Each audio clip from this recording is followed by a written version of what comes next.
The first scream ripped through the house at 2:13 a.m.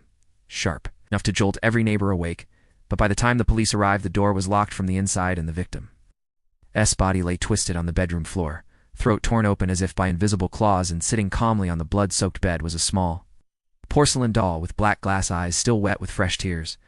No footprints existed. No weapon was found. And the doll had not been there before. The house had belonged to a traveling antique collector who vanished months earlier while transporting rare artifacts from a forgotten estate buried deep in the Appalachian region.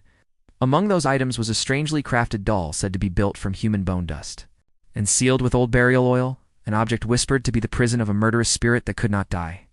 When the house was later sold, the doll remained behind in a locked attic trunk, unnoticed by the new family until their youngest child found it and brought it downstairs. From that moment, the air inside the home turned heavy, electronic devices failed, and animals refused to come near. Death began 3 nights later.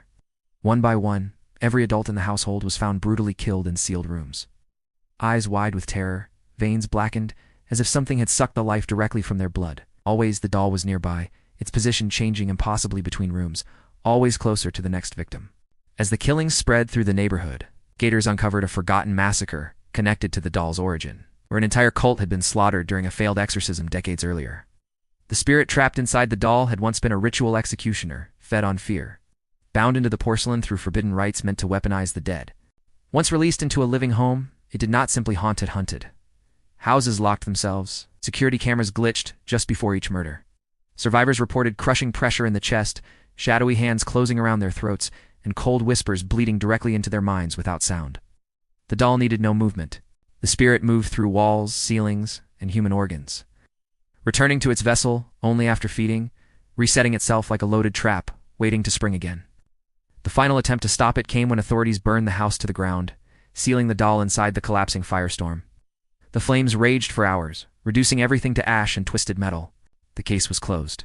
Officially, the nightmare ended there.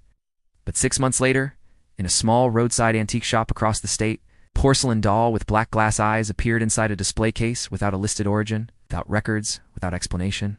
3 days after its arrival, the shop owner was found dead in the back room, body folded unnaturally, skin gray and empty. The fire had not destroyed the spirit. It had only moved it forward to its next hunting ground. And if you listen closely late at night, when your house feels too quiet, and the shadows feel too still, you might hear porcelain creak softly from a corner that was empty seconds before. This story was brought to you by Horror Ambient. If you enjoyed this nightmare, don't forget to like, subscribe, and stay in the dark with us, because the next story is always closer than you think.